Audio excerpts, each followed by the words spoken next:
একটা পারফেক্ট রিলেশনশিপে কি শুধু চেহারাটা ম্যাটার করে, নাকি সুন্দর একটা মন দিয়ে সারা দিন কাটানো যায়, এমনকি সারা জীবন?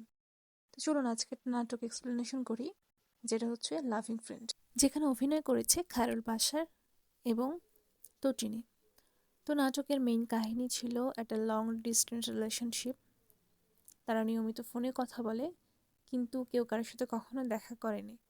এবং একদিন তারা ডিসিশন নিল যে তারা দেখা করবে। ছেলেটা সবসময় মেয়েটির কণ্ঠের প্রশংসা করত, এবং ছেলেটি মূলত মেয়েটির কণ্ঠ শুনেই ভালোবেসে ফেলেছিল।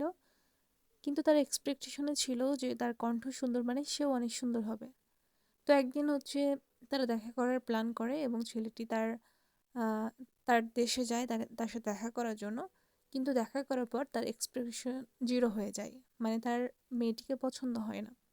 তখন সে ইতস্তত বোধ করে যে তার ভয়েস শুনে তাকে এত সুন্দর মনে করেছিলাম, আমার এক্সপেকটেশনে এত সুন্দর ছিল, কিন্তু সে আসলে এতটা তো সুন্দর না, কিভাবে সে তার সাথে থাকবে। এবং তখন তার সেখান থেকে চলে আসার মন হয়েছে, কারণ তাকে পছন্দ হয়নি, মানে সে তার সাথে ঘুরতে বেরোতেও একটা আনইজি ফিল করছিল। পরে সে তার কাজিনকে ফোন করে, ছেলেটি কাজিনকে ফোন করে বলে যে আমার মেয়েটিকে পছন্দ হয়নি, এখন কি করা উচিত। তখন তার কাজিন বলে যে একটা ফ্রেন্ড তৈরি করতে, একটা রিলেশনশিপ না হলেও ফ্রেন্ড তৈরি করতে, তাহলে সুন্দর একটা দিন কাটবে।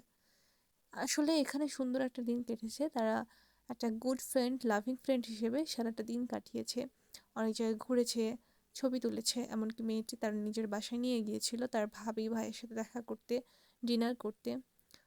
সারাটা দিন বেড়ানোর পর তখন রাতে ছেলেটার ফ্লাইট দেশে ফিরে আসার জন্য। তখন মেয়েটি তার কিছু ইমোশন প্রকাশ করে, এবং ছেলেটি তাকে জানায় যে না, তার থাকা পসিবল না, তার ইচ্ছে করলেও তো থাকা পসিবল না। তখন ছেলেটি আসলে মেয়েটিকে ভালো লাগে ফেলে, যে মানুষের চেহারাটা ম্যাটার করে না, মানুষের মনটাই অনেক। এবং দেন হচ্ছে ছেলেটা বাংলাদেশে ফিরে ফিরে আসে। পরে হাজারবার ফোন দিয়েও তাকে পায় না, কিন্তু একটা সময় পর, অনেক বছর পর, যখন তাদের আর সেগুলো কোনো কিছুই মনে থাকার কথা না, তখন তাদের একটা অফিসে দেখা হয়। তখন ছেলেটি মেয়েটিকে জিজ্ঞেস করে যে কেন কোনো কন্ট্যাক্ট রাখা হয়নি বা কেন কথা বলা হয়নি। তখন মেয়েটা বলে সে আসলে বিবাহিত ছিল, এবং সে সেপারেশনে ছিল, সেই সময় তার একটা মানসিক সাপোর্টের জন্য একজনকে প্রয়োজন, তাই তার সাথে কথা বলেছে।